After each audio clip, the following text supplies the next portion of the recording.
mengenai kasus yang terkait dengan saudara Tom Lembong ini.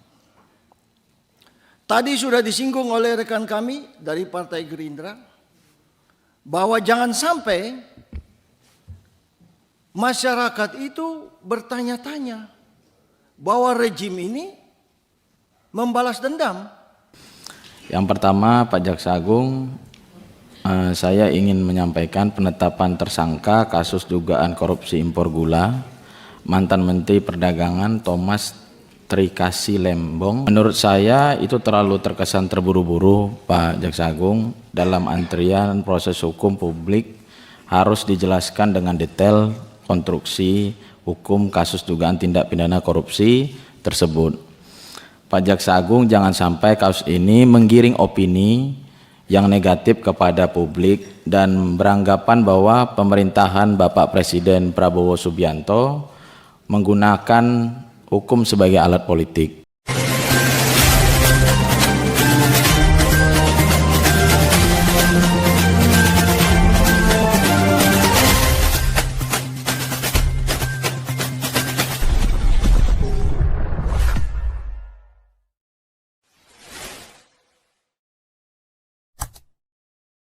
Assalamualaikum warahmatullahi wabarakatuh. Sahabat WN, anggota DPR RI dari Komisi 3 dalam rapat dengar pendapat antara Komisi 3 DPR RI dengan Kejaksaan Agung yang dihadiri langsung oleh Jaksa Agung T. Burhanuddin hari ini menyorot tajam persoalan kasus Tom Lembong, mantan Menteri Perdagangan RI yang sekarang berada di dalam tahanan Kejaksaan Agung. Hampir seluruh anggota Komisi 3 menyorot kasus ini. Dan sorotannya benar-benar tampaknya menohok kepada Kejaksaan Agung yang menangani kasus ini. Grand strategi yang tadi dikemukakan oleh Pak Jaksa Agung berkaitan dengan keadilan, humanis, akuntabel, transparan, dan modern. Saya ingin menyoroti unsur akuntabel, transparan, dan modern. Pengertian modern bagi saya adalah bahwa penegakan hukum itu dilandasi atas penghargaan akan hak-hak asasi manusia.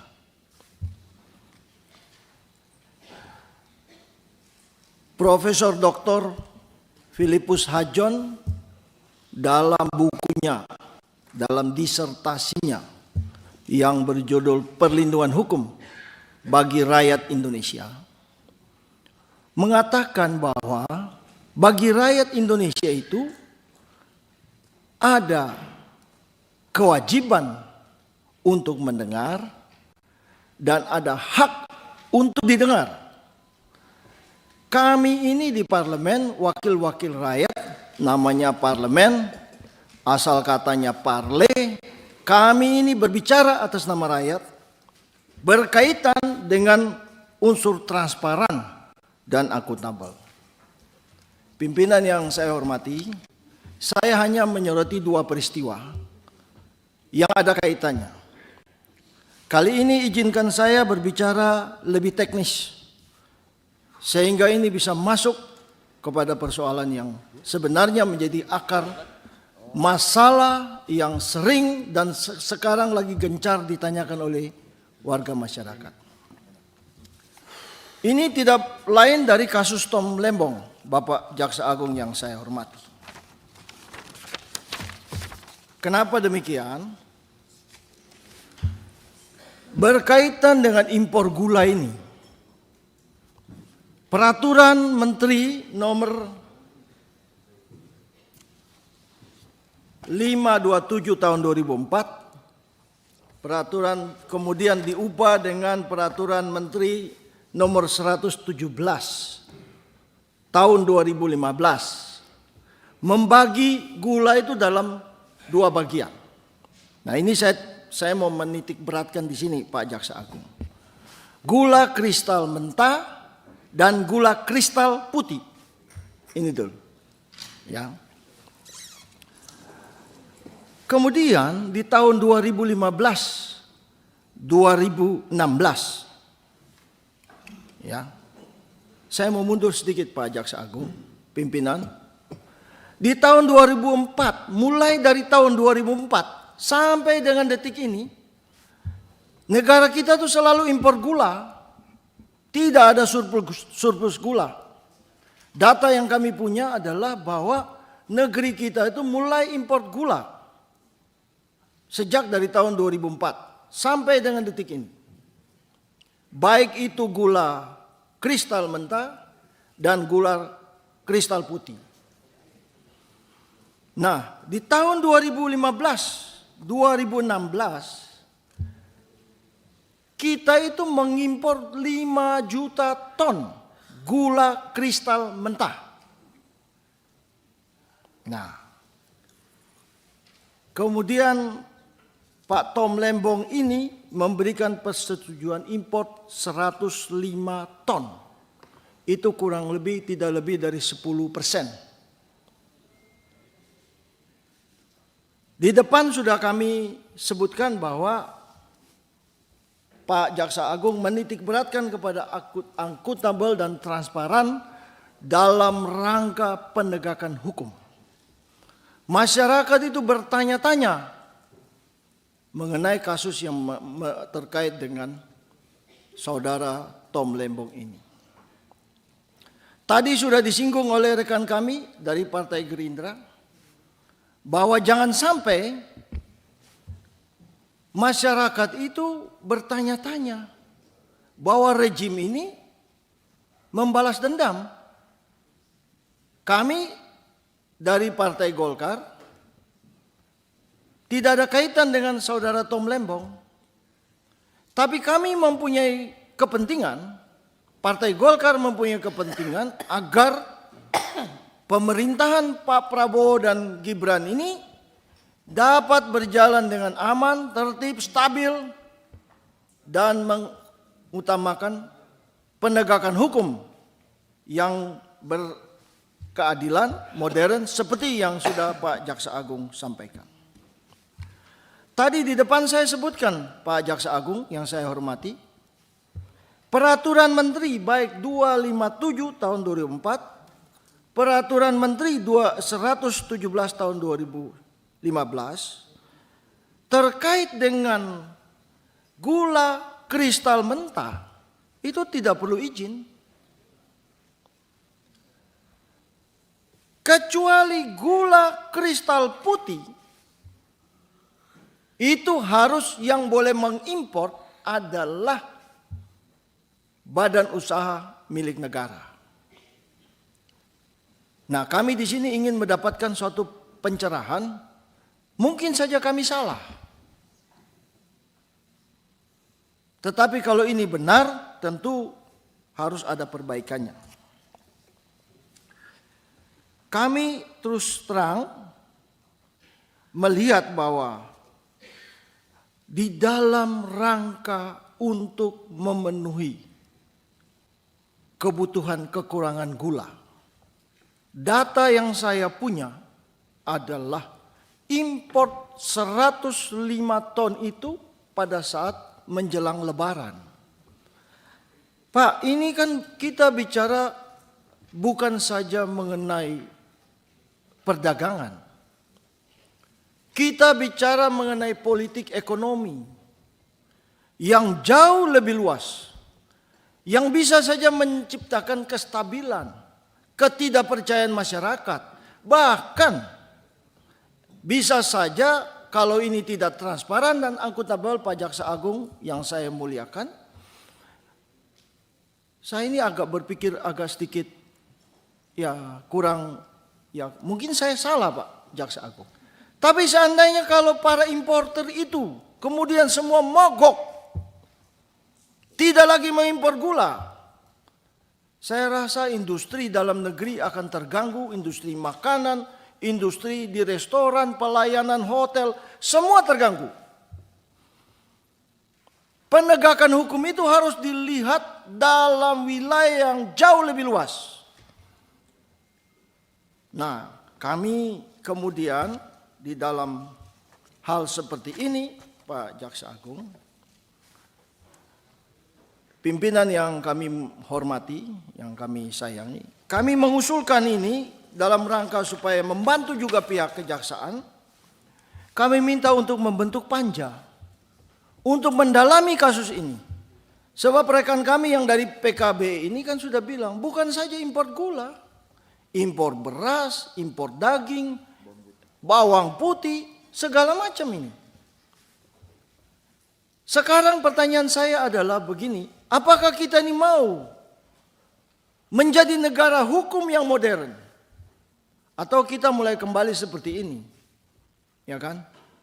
Pertanyaan kasus timah misalnya, hukumannya cuma 2 tahun, 3 tahun, 4 tahun, berapa tahun lagi juga kita tahu. 300 triliun atau berapa, kami tidak mengikuti, mohon maaf. Nah ini kemudian, tadi saya di depan saya mengatakan ada 2 peristiwa Jaksa Agung yang saya hormati dan saya sayangi. Kemudian timbul lagi itu kasus jam tangan itu Jaksa Agung. Saya minta untuk ini diselidiki karena di medsos-medsos itu sudah keluar rumah yang bersangkutan itu. Ada di mana itu? Di Hang Lekir atau di mana? Ya tadi rekan kami di belakang Pak Rudianto Lalo itu, kalau saya biasa panggil dia rudal Pak. Memang dia suka merudal orang itu Pak. Sudah sebutkan bahwa kalau kita menyapu ruangan ini dengan sapu kotor, bagaimana bisa kita membersihkan ini? Kami kasihan kepada Pak Jaksa Agung. Oleh karena itu kami mohon Pak untuk menindak. Tadi rekan kami dari PKB menanyakan mengenai Papua. Saya ini mewakili masyarakat Papua Tengah Pak. Ya kami mengusulkan agar jaksa-jaksa yang baik, ya teristimewa putra-putra daerah, mohon dipromosikan Pak. Kesimpulannya saya minta kepada pimpinan yang saya hormati, agar kalau memang kasus ini tidak cukup kuat buktinya, ya coba diselesaikan dengan baik. Dengan sama sekali tidak ingin mencampuri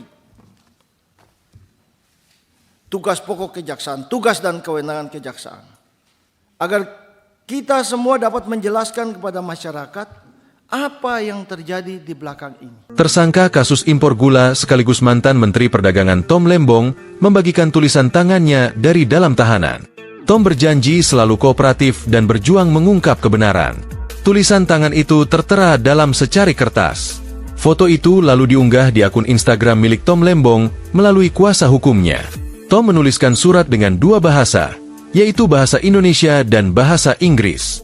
Tom mengawali tulisannya dengan mengucapkan terima kasih kepada seluruh pihak yang mempercayainya. Tom Lembong ditetapkan sebagai tersangka kasus korupsi impor gula oleh Kejaksaan Agung pada 29 Oktober 2024. Atas status tersebut, Tom Lembong mengatakan ia percaya masih banyak jaksa dan petugas kejaksaan yang bekerja keras dan secara profesional demi tegaknya keadilan. Mantan Menteri Perdagangan itu terlibat dalam pemberian izin impor gula kristal mentah selama menjabat menteri pada 2015 hingga 2016. Ia mengatakan akan terus berupaya kooperatif dalam rangka membantu mengungkapkan kebenaran dan menegakkan keadilan. Pernyataan itu ia sampaikan melalui akun Instagram resminya yang saat ini dikelola tim atas arahan kuasa hukum Tom. Assalamualaikum warahmatullahi wabarakatuh. Waalaikumsalam. Selamat siang, saya Muhammad Rahul, Dapil Riau. Izin pimpinan, mungkin langsung saja selamat datang Pak Jaksa Agung beserta jajaran dalam rapat Komisi 3 ini. Yang pertama, Pak Jaksa Agung, saya ingin menyampaikan penetapan tersangka kasus dugaan korupsi impor gula mantan Menteri Perdagangan Thomas Trikasih Lembong atau dikenal dengan Tom Lembong Menurut saya itu terlalu terkesan terburu-buru, Pak Jaksa Agung. Dalam antrian proses hukum, publik harus dijelaskan dengan detail konstruksi hukum kasus dugaan tindak pidana korupsi tersebut. Pak Jaksa Agung, jangan sampai kasus ini menggiring opini yang negatif kepada publik dan beranggapan bahwa pemerintahan Bapak Presiden Prabowo Subianto menggunakan hukum sebagai alat politik. Pengusutan kasus tipikor Tom Lembong ini harus jelas, pelaksanaan tugas penegakan hukum harus selaras dengan cita politik hukum pemerintahan. Indonesia memerlukan persatuan nasional yang kuat dengan tetap menjunjung tinggi tegaknya hukum. Sahabat BN, bukan hanya 2 orang ini yang menyorot kasus Tom Lembong dalam RDP ini, tetapi banyak sekali yang menyorotnya, dan malah rata-rata mereka kelihatan tidak menginginkan kasus ini membuat publik atau rakyat mengesankan bahwa rezim atau pemerintahan Prabowo Subianto merupakan pemerintahan balas dendam, pemerintahan mempergunakan hukum untuk persoalan politik. Sahabat BN, apa yang terjadi di dalam rapat dengar pendapat kali ini, tampaknya Komisi 3 DPR RI ini sangat merasakan apa yang terjadi sekarang di tengah-tengah publik berkaitan dengan kasus Tom Lembong ini. Dan kita tentu berharap agar kasus Tom Lembong ini berakhir dengan tidak sampai membuat kesan rakyat kepada pemerintahan Prabowo yang baru saja dimulai ini negatif. Demikian sahabat BN, wassalamualaikum warahmatullahi wabarakatuh.